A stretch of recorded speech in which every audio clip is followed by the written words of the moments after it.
Bismillahirrahmanirrahim. Assalamualaikum warahmatullahi wabarakatuh. Halo Bapak Ibu semua, peserta PPG yang hari ini sudah memasuki untuk modul 2, yaitu modul pedagogik, yang tidak lama lagi tentunya Bapak Ibu akan mengikuti tes akhir modul untuk modul pedagogik. Saya akan di sini membagikan informasi berkenaan dengan tes akhir modul. Kira-kira soal yang akan keluar seperti apa begitu. Jadi prediksi yang akan saya berikan kepada Bapak Ibu sebagai bahan latihan Bapak Ibu dalam menghadapi tes akhir modul pedagogik ini.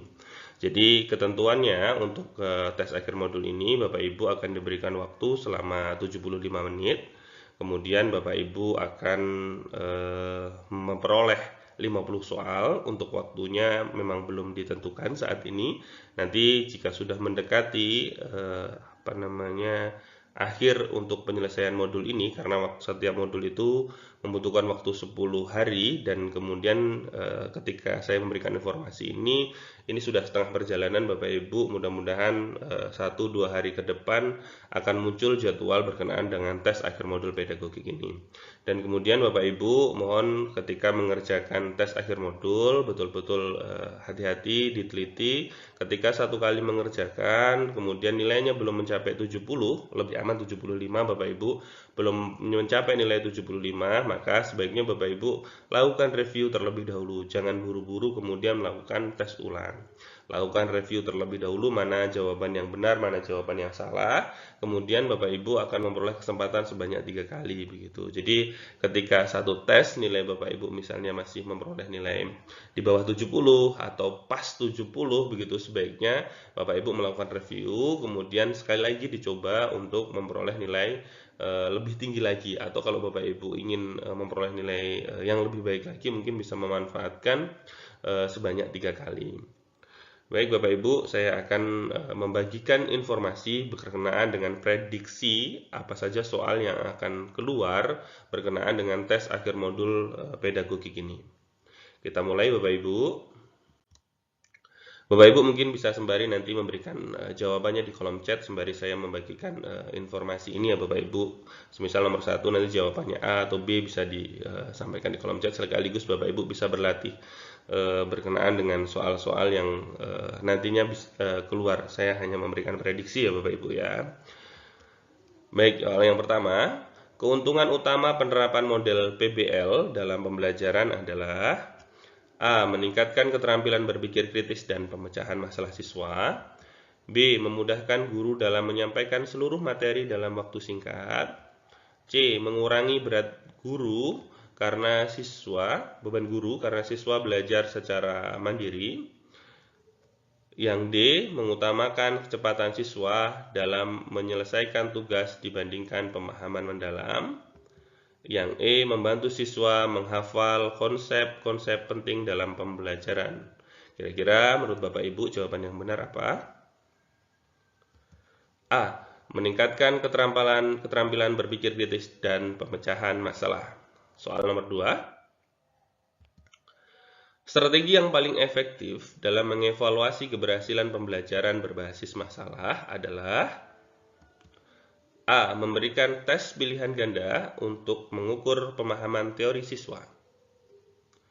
B.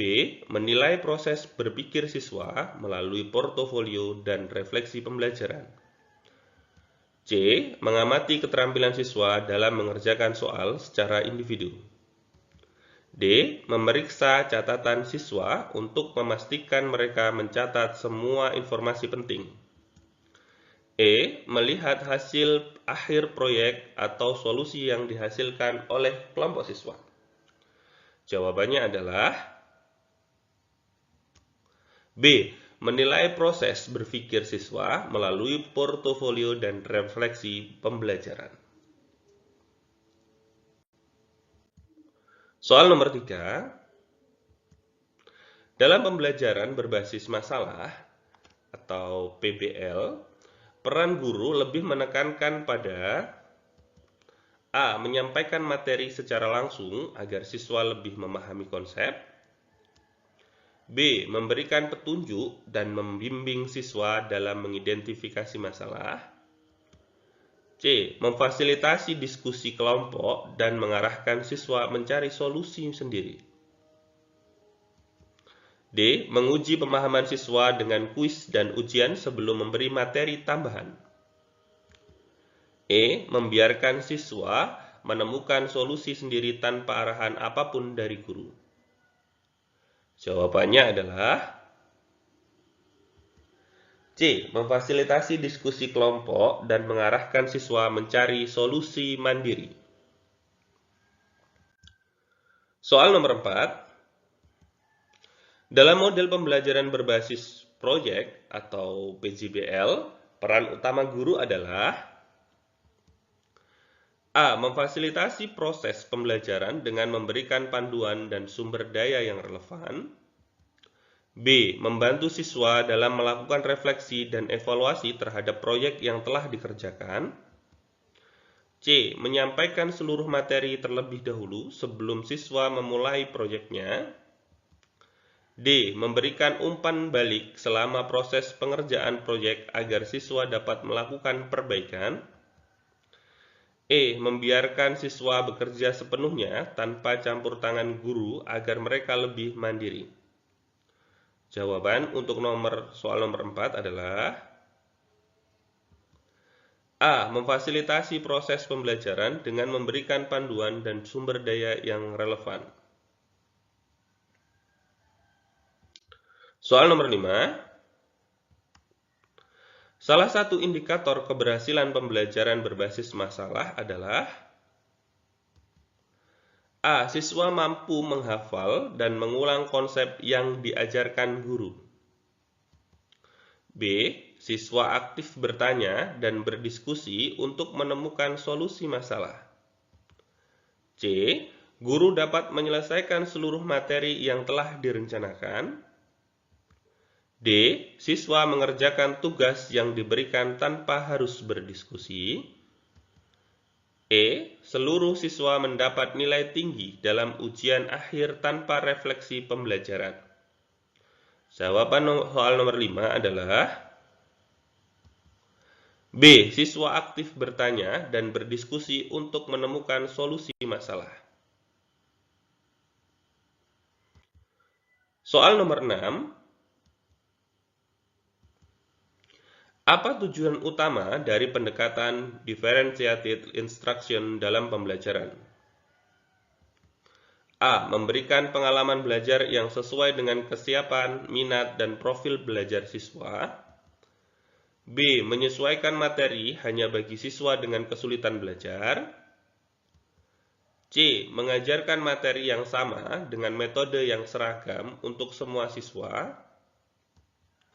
D. Menggunakan asesmen untuk mengelompokkan siswa ke dalam level tahap. E. Memberikan tugas tambahan bagi siswa dengan nilai rendah. Soal nomor 6, jawabannya adalah A. Memberikan pengalaman belajar yang sesuai dengan kesiapan, minat, dan profil belajar siswa. Soal nomor 7. Menurut teori diferensiasi, pembelajaran harus disesuaikan dengan kebutuhan individu siswa. Manakah pernyataan berikut yang paling tepat menggambarkan prinsip dasar diferensiasi? A. Guru harus menggunakan satu metode mengajar untuk semua siswa agar adil. B. Guru harus menyesuaikan materi, proses, dan produk pembelajaran berdasarkan minat, kesiapan, dan profil belajar siswa. C. Guru hanya perlu fokus pada siswa yang memiliki kemampuan akademik tinggi. D. Guru harus menghilangkan penilaian untuk mengurangi tekanan pada siswa. E. Guru harus memberikan materi yang sama pada semua siswa tanpa mempertimbangkan perbedaan individu. Jawaban nomor 7 adalah B. Guru harus menyesuaikan materi, proses, dan produk pembelajaran berdasarkan minat, kesiapan, dan profil belajar siswa. Soal nomor 8. Bagaimana cara guru menyesuaikan proses, dalam pembelajaran diferensiasi? A. Memberikan pilihan aktivitas berdasarkan gaya belajar siswa. B. Memastikan semua siswa menyelesaikan tugas yang sama dalam waktu yang sama. C. Menyediakan tambahan waktu hanya bagi siswa dengan kesulitan belajar. D. Menggunakan satu metode pengajaran yang dirancang untuk mayoritas siswa. E. Menawarkan kegiatan berbasis proyek bagi siswa yang lebih cepat menyelesaikan tugas. Jawaban soal nomor 8 adalah A. Memberikan pilihan aktivitas berdasarkan gaya belajar siswa. Soal nomor 9. Dalam tahap identifikasi masalah pada model PBL, hal utama yang perlu dilakukan siswa adalah A. Menyusun hipotesis berdasarkan informasi yang telah diberikan oleh guru. B. Menganalisis permasalahan dari berbagai sudut pandang berdasarkan data yang dikumpulkan. C. Mencari jawaban langsung dari buku teks atau materi yang diberikan guru. D. Menunggu arahan guru dalam menentukan langkah-langkah penyelesaian.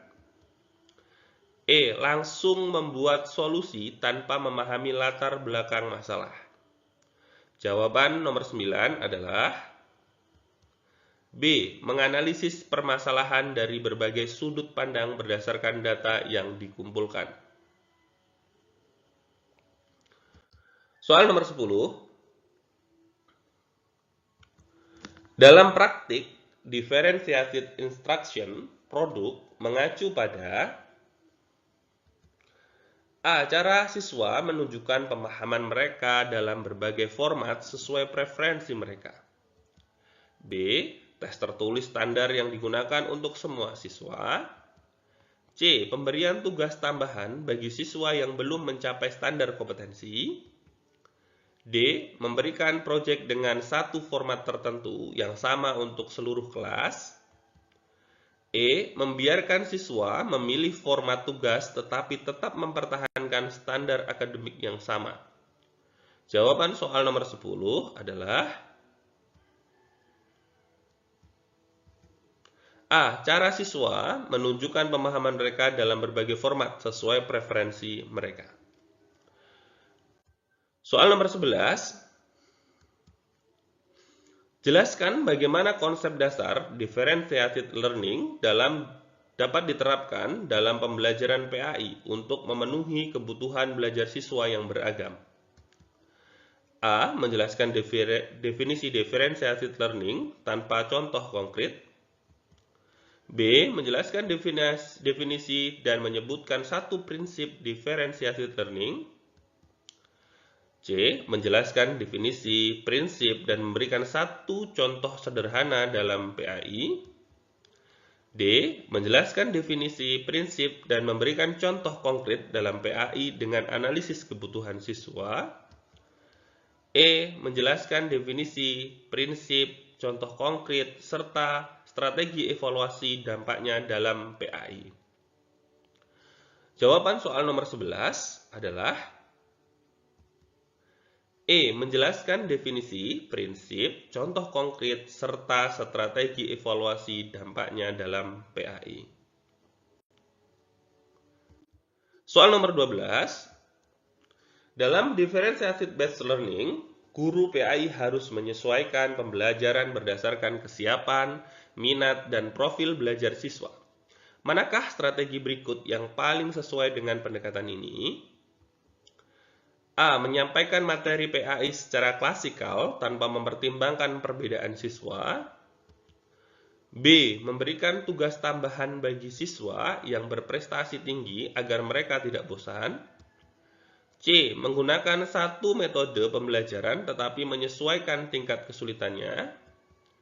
D. Menggunakan berbagai strategi pembelajaran sesuai dengan kesiapan, minat, dan gaya belajar siswa.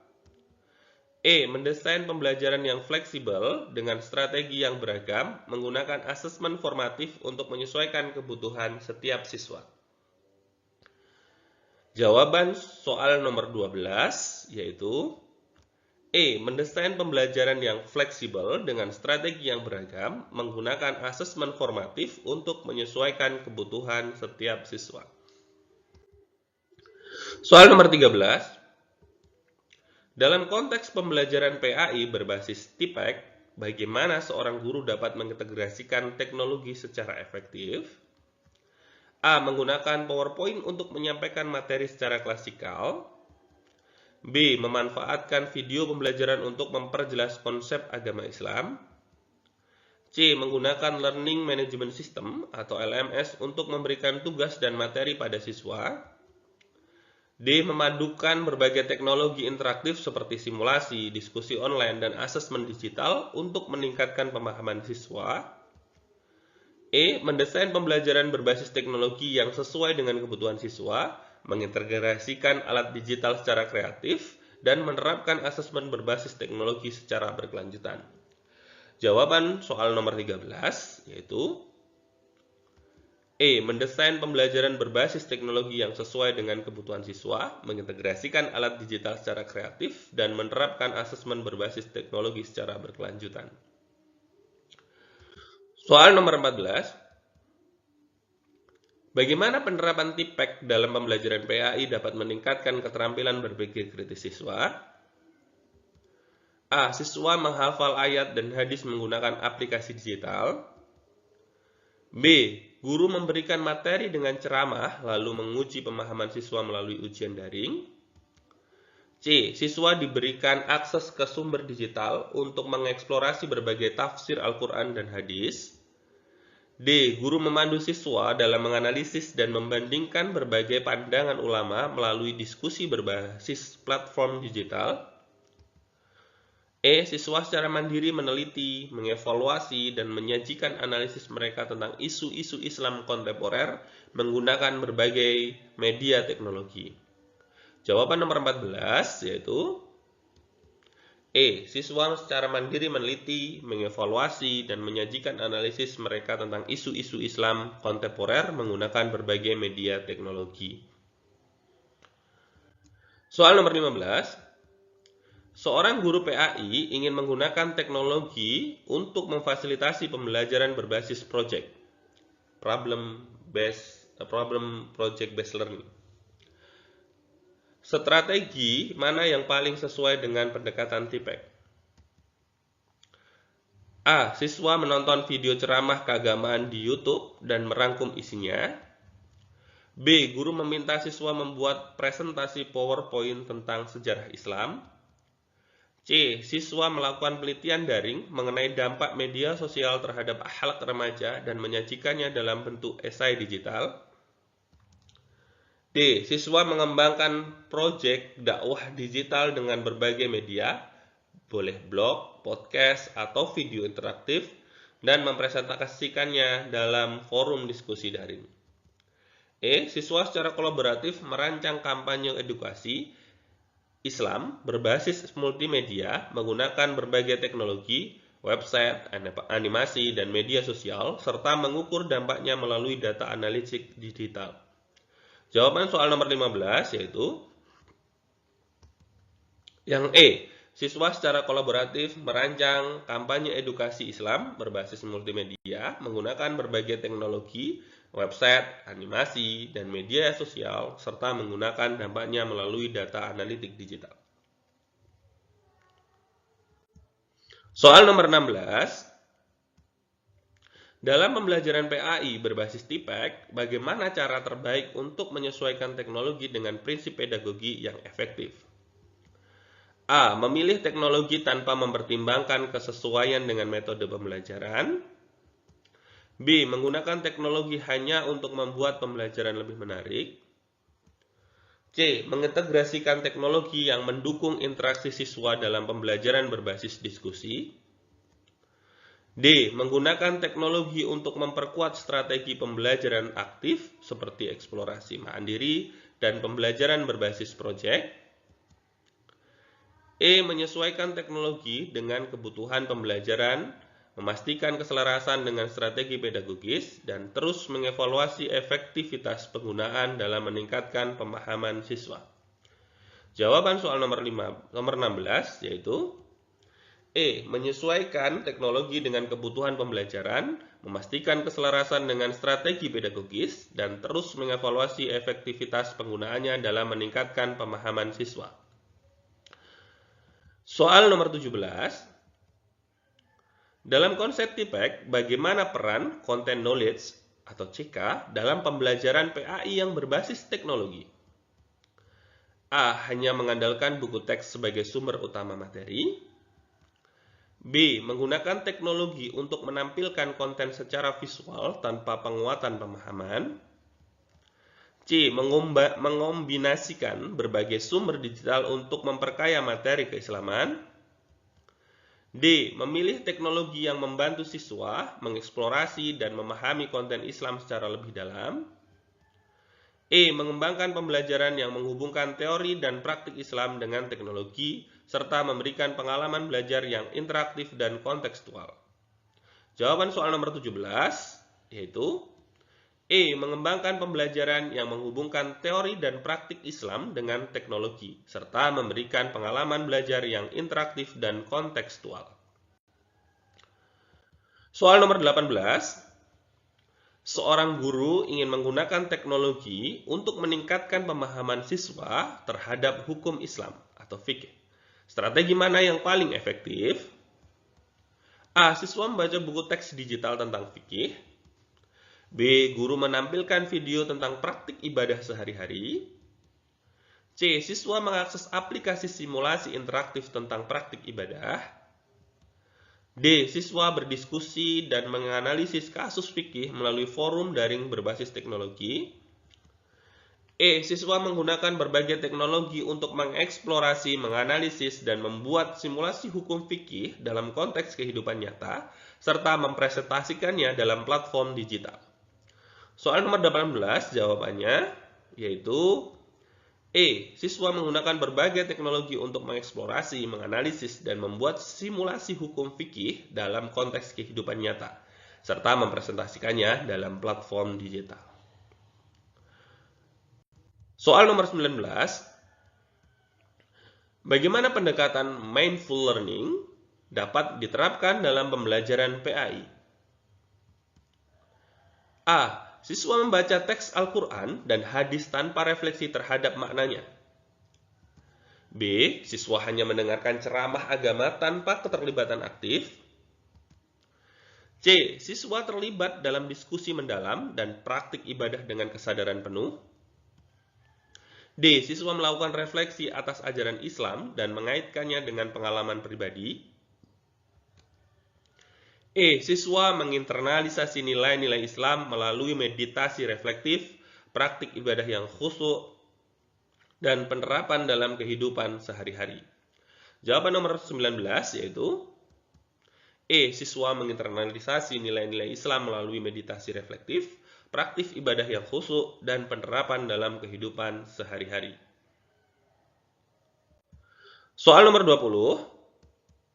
Bagaimana strategi terbaik untuk menciptakan pembelajaran yang bermakna, meaningful learning, dalam PAI? A. Siswa hanya menghafal ayat-ayat Al-Quran dan hadis tanpa memahami maknanya. B. Guru memberikan materi secara tekstual tanpa menjelaskan relevansi dengan kehidupan siswa. C. Siswa mengaitkan pembelajaran PAI dengan tantangan dunia nyata melalui proyek sosial. D. Siswa merancang solusi berbasis nilai Islam untuk permasalahan sosial dan menerapkannya dalam aksi nyata. E. Siswa berdiskusi tentang makna ajaran Islam dalam konteks sosial saat ini. Jawaban nomor 20 yaitu D. Siswa merancang solusi berbasis nilai Islam untuk permasalahan sosial dan menerapkannya dalam aksi nyata. Soal nomor 21.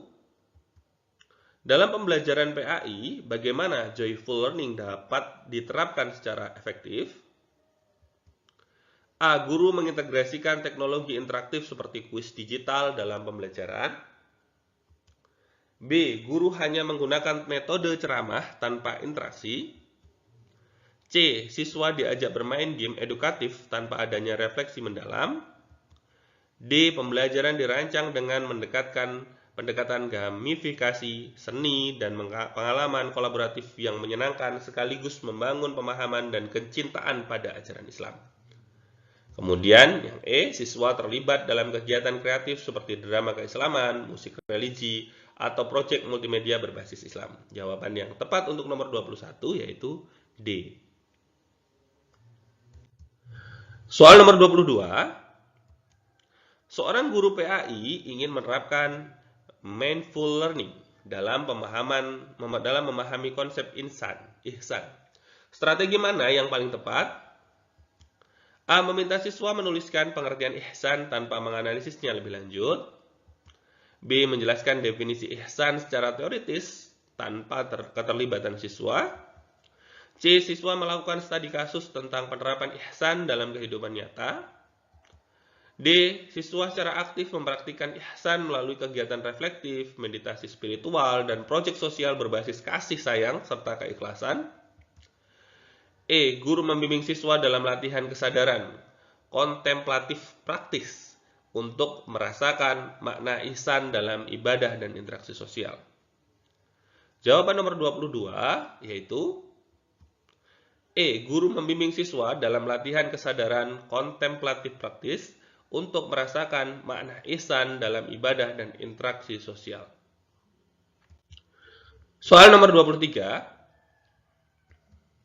Bagaimana pembelajaran PAI berbasis meaningful learning dapat meningkatkan pemahaman siswa tentang toleransi beragama? A. Siswa hanya menghafal ayat dan hadis tentang toleransi. B. Siswa melakukan wawancara dengan tokoh lintas agama untuk memahami perspektif yang berbeda. C. Guru menjelaskan teori toleransi tanpa contoh aplikatif. D. Siswa mengembangkan proyek kolaboratif lintas agama yang menumbuhkan pemahaman dan empati dalam keberagaman. E. Siswa membahas kasus toleransi beragama di Indonesia melalui diskusi kelompok. Jawabannya adalah D. Siswa mengembangkan proyek kolaboratif lintas agama yang menumbuhkan pemahaman dan empati dalam keberagaman. 24. Dalam konteks joyful learning, bagaimana cara terbaik bagi guru untuk mengajarkan konsep syukur kepada siswa? A. Siswa mengembangkan proyek hari syukur di mana mereka menunjukkan rasa syukur melalui aksi sosial. B. Meminta siswa menuliskan daftar hal-hal yang mereka syukuri. C. Mengajarkan konsep syukur dengan ceramah dan pemberian tugas membaca.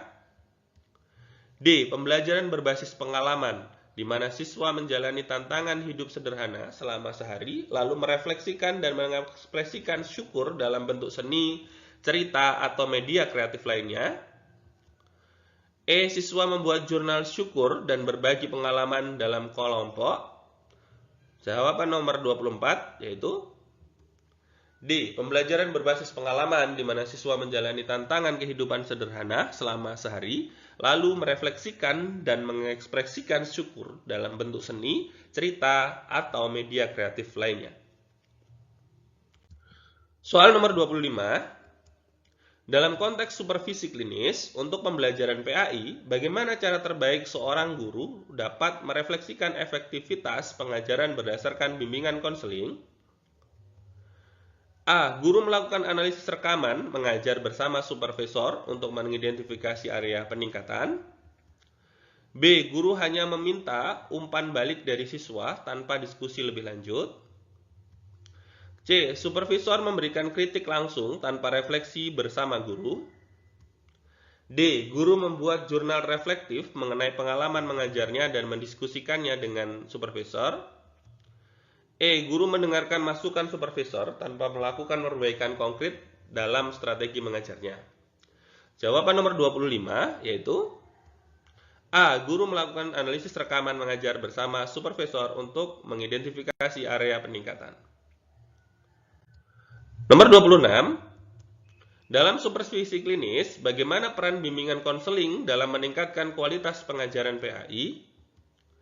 A. Membantu guru menemukan solusi dalam menghadapi tantangan emosional dan pedagogis. B. Hanya menilai kinerja guru tanpa memberikan umpan balik yang membangun. C. Memberikan pendekatan berbasis refleksi dan kolaborasi untuk meningkatkan keterampilan mengajar guru. D. Fokus pada pemberian kritik terhadap kelemahan guru tanpa solusi yang jelas. E. Membantu guru dalam menghafal materi ajar tanpa mengevaluasi strategi pengajaran.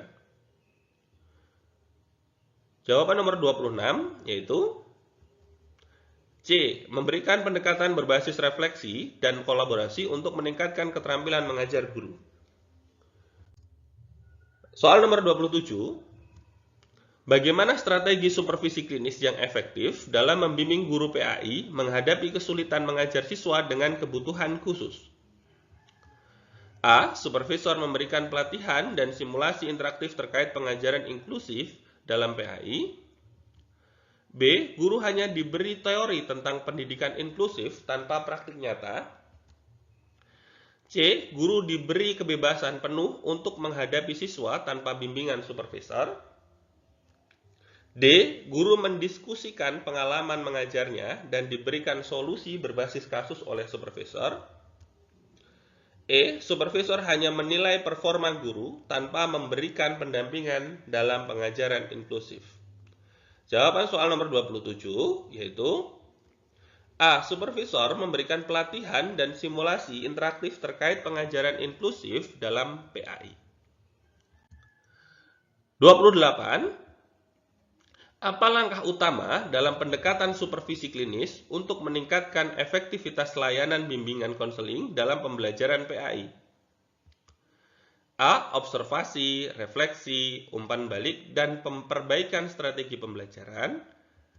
B. Supervisor hanya memberikan laporan evaluasi tanpa diskusi. C. Guru diberikan kritik tajam tanpa adanya rencana tindak lanjut. D. Guru diminta melakukan perubahan tanpa memahami alasan pedagogis di baliknya. E. Guru dan supervisor bekerja sama dalam siklus perbaikan berbasis data dan pengalaman nyata di kelas. Jawaban nomor 28 yaitu A. Observasi, refleksi, umpan balik, dan perbaikan strategi pembelajaran. Nomor 29. Bagaimana layanan bimbingan konseling dapat membantu guru PAI mengembangkan keterampilan komunikasi dalam supervisi klinis? A. Supervisor membantu guru melalui latihan komunikasi asertif dalam pembelajaran PAI. B. Guru hanya diberikan teori tentang komunikasi tanpa praktik langsung. C. Guru diberikan simulasi interaksi dengan siswa dan refleksi terhadap cara komunikasi yang digunakan. D. Guru belajar sendiri tanpa ada bimbingan dari supervisor. E. Supervisor hanya memberikan kritik terhadap komunikasi guru tanpa memberikan strategi perbaikan. Jawaban nomor 29 yaitu C. Guru diberikan simulasi interaksi dengan siswa dan refleksi terhadap cara komunikasi yang digunakan. Soal nomor 30. Bagaimana supervisi klinis dalam bimbingan konseling dapat membantu guru PAI menangani perbedaan latar belakang sosial budaya siswa? A. Supervisor memberikan pelatihan tentang pendekatan pedagogis berbasis multikulturalisme dalam PAI. B. Guru diharuskan mengadaptasi metode pengajaran tanpa memahami budaya siswa. C. Guru hanya mengajar berdasarkan kurikulum tanpa mempertimbangkan latar belakang siswa. D. Guru melakukan refleksi tentang keanekaragaman siswa melalui diskusi dengan supervisor. E. Guru menghadapi perbedaan budaya di kelas tanpa mendapatkan strategi konkret dari supervisi. Jawaban nomor 30 yaitu A. Supervisor memberikan pelatihan tentang pendekatan pedagogis berbasis multikulturalisme dalam PAI. Soal nomor 31. Dalam pembelajaran PAI yang inklusif, bagaimana guru dapat menumbuhkan empati dan toleransi antar siswa? A. Melibatkan siswa dalam kegiatan berbasis kerjasama yang mempromosikan kesetaraan dan penghargaan terhadap perbedaan. B. Mengajarkan teori tentang toleransi tanpa implementasi nyata di kelas. C. Memberikan ceramah tentang pentingnya inklusi tanpa interaksi langsung antar siswa. D. Mengadakan diskusi dan refleksi kelompok tentang pengalaman siswa berkebutuhan khusus di sekolah. E. Mendorong siswa untuk membantu teman berkebutuhan khusus tanpa bimbingan yang jelas. Jawaban nomor 31 yaitu A. Melibatkan siswa dalam kegiatan berbasis kerjasama yang mempromosikan kesetaraan dan penghargaan terhadap perbedaan. Soal nomor 32. Apa tantangan utama dalam menerapkan pendidikan inklusi dalam pembelajaran PAI? A. Kurangnya sumber daya dan pelatihan bagi guru dalam menangani siswa berkebutuhan khusus. B. Guru hanya mengajar sesuai kurikulum tanpa adaptasi bagi siswa inklusi. C. Hambatan komunikasi antara guru, siswa, dan orang tua dalam penyusunan strategi pembelajaran inklusi. D. Guru tidak memiliki akses ke teknologi pendukung pembelajaran inklusif. D. Kurangnya pemahaman teman sebaya terhadap kebutuhan siswa berkebutuhan khusus. Jawaban nomor 32 yaitu kurangnya sumber daya dan pelatihan bagi guru dalam menangani siswa berkebutuhan khusus. A. Nomor 33. Bagaimana seorang guru dapat mengevaluasi efektivitas pembelajaran PAI yang inklusif? A. Melakukan asesmen berbasis observasi, wawancara, dan portofolio siswa berkebutuhan khusus.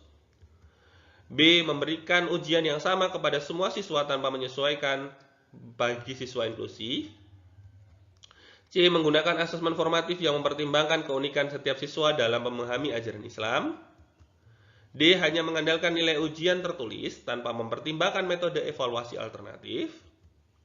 E. Menilai siswa berkebutuhan khusus berdasarkan standar umum tanpa mempertimbangkan kebutuhan individual. Jawabannya yaitu C. Menggunakan asesmen formatif yang mempertimbangkan keunikan setiap siswa dalam memahami ajaran Islam. Soal nomor 34. Bagaimana peran kolaborasi antara guru PAI dan guru pendamping khusus dalam pendidikan inklusi? A. Guru PAI dan guru pendamping bekerja sama dalam merancang strategi pembelajaran yang sesuai bagi siswa inklusi. B. Guru PAI mengajarkan sendiri tanpa koordinasi dengan guru pendamping khusus.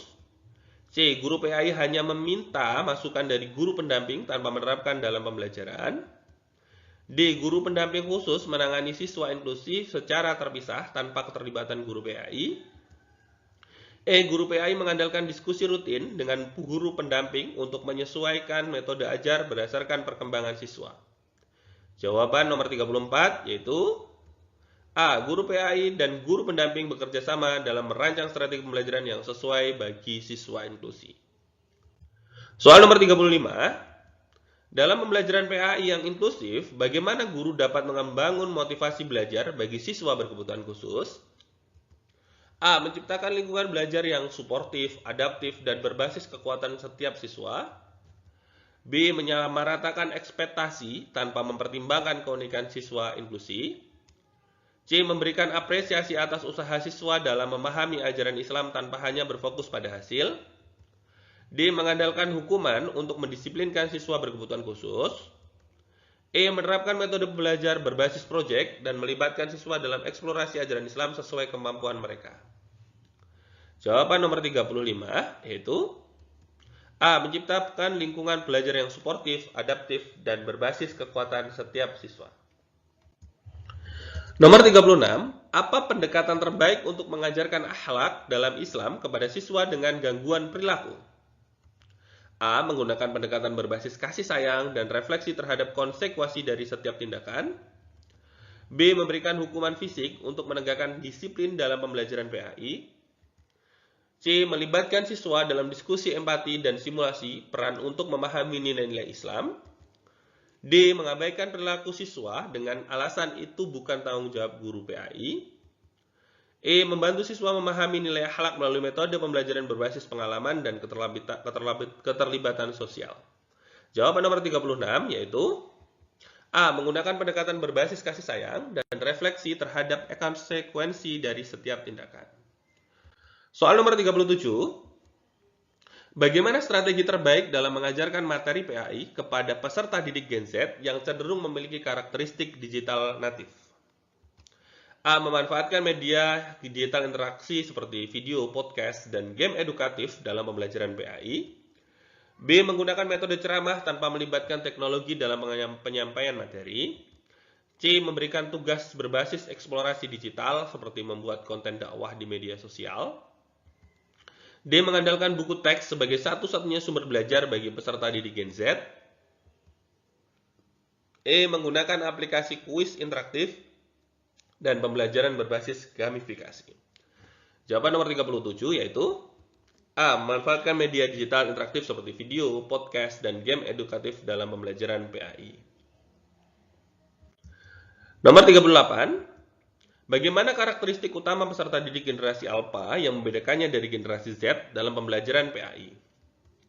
Generasi Alpha lebih responsif terhadap pembelajaran berbasis AI dan interaksi digital dibandingkan Gen Z.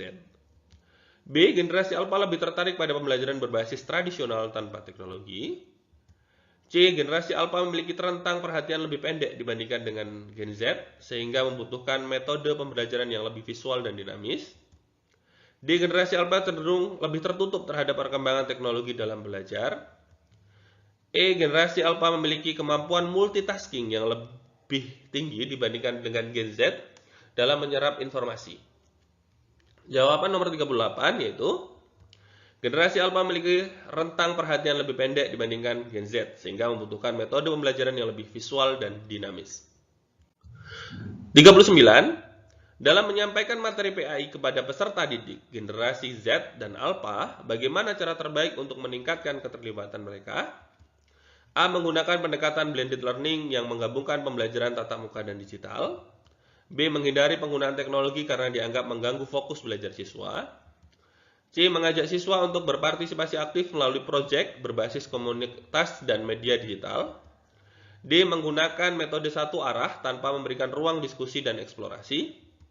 E. Memanfaatkan platform di media sosial untuk membangun interaksi dalam memahami nilai-nilai Islam. Jawaban nomor 39 yaitu A. Menggunakan pendekatan blended learning yang menggabungkan pembelajaran tatap muka dan digital. Nomor 40. Bagaimana peserta didik generasi Alpha biasanya memproses informasi dalam pembelajaran PAI? A. Melalui pengalaman belajar berbasis visual, interaktif, dan pendekatan berbasis augmented reality. B. Mengandalkan metode ceramah tanpa eksplorasi mandiri. Menggunakan pembelajaran berbasis pengalaman dan simulasi digital. C.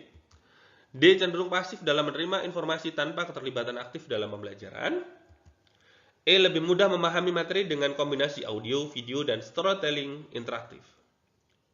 Jawaban nomor 40 yaitu A. Melalui pengalaman belajar berbasis visual, interaktif, dan pendekatan berbasis augmented reality. 41. Apa tantangan utama dalam mengajarkan PAI kepada peserta didik Gen Z dan Alpha? A. Rentang perhatian lebih pendek sehingga membutuhkan variasi metode pembelajaran yang lebih dinamis. B. Kesulitan siswa dalam mengakses informasi digital. C. Tingginya ketergantungan pada teknologi sehingga membutuhkan keseimbangan antara digital dan interaksi langsung. D. Kesulitan siswa dalam beradaptasi dengan platform pembelajaran digital. E. Kurangnya motivasi siswa dalam memahami konsep Islam jika tidak dikaitkan dengan kehidupan yang nyata. Jawabannya adalah A. Rentang perhatian yang lebih pendek sehingga membutuhkan variasi metode pembelajaran yang lebih dinamis. 42. Bagaimana cara guru PAI menyesuaikan metode pembelajaran dengan gaya belajar peserta didik generasi Z? A. Menggunakan pendekatan flip classroom agar siswa lebih aktif dalam mengeksplorasi materi. B. Memberikan tugas berbasis hafalan tanpa mengaitkan dengan kehidupan sehari-hari siswa. C. Memanfaatkan media sosial sebagai sarana diskusi interaktif mengenai nilai-nilai Islam. D. Menghindari teknologi dalam pembelajaran agar tidak mengganggu fokus siswa. E. Menggunakan podcast dan video interaktif sebagai alat bantu dalam memahami konsep PAI. Jawaban nomor 42 yaitu A. Menggunakan pendekatan flipped classroom agar siswa lebih aktif dalam eksplorasi materi. Nomor 43. Apa dampak terbesar dari karakteristik generasi alpha terhadap pola pembelajaran PAI? A. Meningkatkan kebutuhan akan pembelajaran berbasis pengalaman dan teknologi digital yang lebih canggih. B. Berkurangnya minat terhadap pembelajaran yang berbasis kolaboratif. C. Adanya preferensi terhadap pembelajaran yang lebih individual dan berbasis eksplorasi digital. D. Kesulitan siswa dalam memahami konsep Islam tanpa bimbingan langsung dari guru. E. Kecenderungan untuk lebih mudah memahami konsep abstrak melalui media digital interaktif. Jawaban nomor 43 yaitu A. Meningkatkan kebutuhan akan pembelajaran berbasis pengalaman dan teknologi digital yang lebih canggih. 44. Bagaimana peran utama seorang guru profesional dalam menghadapi perkembangan AI dalam pembelajaran PAI? A. Mengandalkan teknologi AI tanpa melakukan interaksi langsung dengan siswa. B. Menyesuaikan strategi pembelajaran dengan perkembangan teknologi agar tetap relevan dengan kebutuhan siswa. C. Menghindari penggunaan AI karena dikhawatirkan menggantikan peran guru dalam pembelajaran.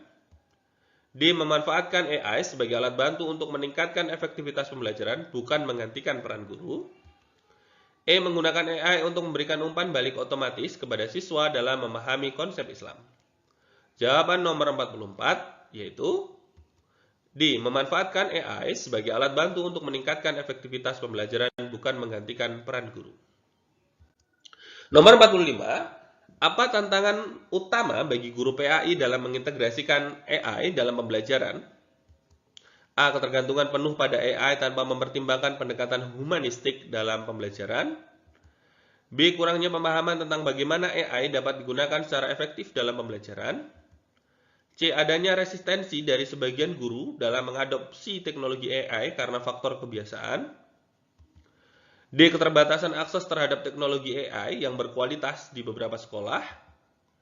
E. Ketidakmampuan AI dalam mengajarkan aspek spiritual dan afektif dalam PAI. 45. Jawabannya yaitu B. Kurangnya pemahaman tentang bagaimana AI dapat digunakan secara efektif dalam pembelajaran. 46. Bagaimana AI dapat membantu guru dalam meningkatkan efektivitas pembelajaran PAI? A. Menggunakan AI secara eksperimen tanpa memahami prinsip pedagogik yang mendasarinya. B. Memberikan rekomendasi materi yang dipersonalisasi sesuai dengan kebutuhan belajar siswa. B. Menggantikan peran guru dalam menyampaikan seluruh materi pembelajaran. D. Membantu guru dalam melakukan analisis data hasil belajar untuk meningkatkan strategi pengajaran. E. Menggunakan chatbot AI untuk menjawab pertanyaan siswa terkait pemahaman materi PAI secara interaktif. Jawaban nomor 46 yaitu B. Memberikan rekomendasi materi yang dipersonalisasi sesuai dengan kebutuhan belajar siswa. 47. Bagaimana guru PAI dapat mempertahankan nilai-nilai Islam dalam pembelajaran berbasis AI? A. Menghindari penggunaan AI dalam pembelajaran PAI karena dianggap tidak relevan dengan nilai-nilai agama. B. Mengembangkan modul pembelajaran berbasis AI yang tetap mengacu pada prinsip-prinsip ajaran Islam. C. Mengandalkan AI sepenuhnya untuk mengajarkan nilai-nilai keislaman tanpa intervensi guru. D. Menggunakan AI sebagai alat bantu tanpa meninggalkan peran utama sebagai pendidik nilai dan akhlak. E. Mengintegrasikan konten Islami ke dalam platform digital yang berbasis AI. Jawaban nomor 47 yaitu D. Menggunakan AI sebagai alat bantu tanpa meninggalkan peran utama sebagai pendidik nilai dan akhlak. 48. Bagaimana seorang guru PAI profesional di era digital dapat meningkatkan kompetensi dalam penggunaan AI? A. Mempelajari dan mengadaptasi model pembelajaran digital yang sudah berhasil diterapkan di sekolah lain. B. Mengandalkan pengalaman pribadi tanpa belajar lebih lanjut tentang AI dalam pendidikan. C. Berkolaborasi dengan ahli teknologi untuk mengembangkan metode pembelajaran berbasis AI. D. Mengikuti pelatihan dan sertifikasi teknologi pendidikan berbasis AI.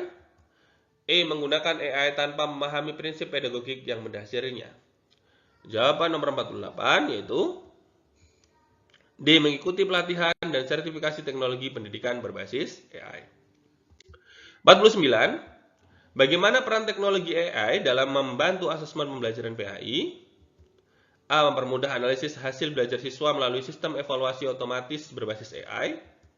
B. Menghapus peran guru dalam menilai pemahaman dan akhlak siswa. C. Menggunakan AI untuk memberikan umpan balik langsung terhadap jawaban siswa dalam kuis interaktif. D. Mengandalkan AI tanpa adanya verifikasi dari guru terhadap hasil asesmen. E. Memanfaatkan AI untuk mendeteksi pola kesulitan belajar siswa dan memberikan rekomendasi solusi.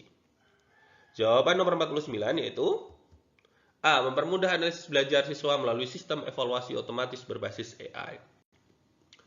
Nomor 50, nomor terakhir. Apa dampak negatif yang mungkin muncul jika guru tidak memahami peran AI dalam pembelajaran? A. AI secara otomatis dapat menggantikan peran guru dalam mendidik akhlak siswa. B. Guru mengalami kesulitan dalam menyesuaikan metode pengajaran dengan perkembangan teknologi. C. Pembelajaran berbasis AI akan sepenuhnya menggantikan model pembelajaran tatap muka. D. Kurangnya efektivitas dalam penggunaan teknologi sehingga pembelajaran tidak optimal. E. Guru menjadi kurang relevan dengan kebutuhan belajar siswa di era digital. Jawabannya adalah B. Guru mengalami kesulitan dalam menyesuaikan metode pengajaran dengan perkembangan teknologi. Demikian Bapak Ibu, prediksi berkenaan dengan tes akhir modul pedagogik. Mudah-mudahan bermanfaat bagi Bapak Ibu. Kami doakan Bapak Ibu semua diberikan kelancaran, kemudahan, dan kesehatan dalam menyelesaikan pendidikan profesi guru PPG sampai kemudian nanti memperoleh sertifikat pendidik, dan mudah-mudahan sertifikat pendidik yang Bapak Ibu peroleh nantinya bermanfaat bagi Bapak Ibu, keluarga, dan tentunya akan berdampak kepada pendidikan Indonesia karena Bapak Ibu menjadi guru yang profesional. Demikian Bapak Ibu kisi-kisi ataupun prediksi berkenaan dengan soal tes akhir modul pedagogik. Mudah-mudahan bermanfaat bagi Bapak Ibu semua. Saya kira wassalamualaikum warahmatullahi wabarakatuh.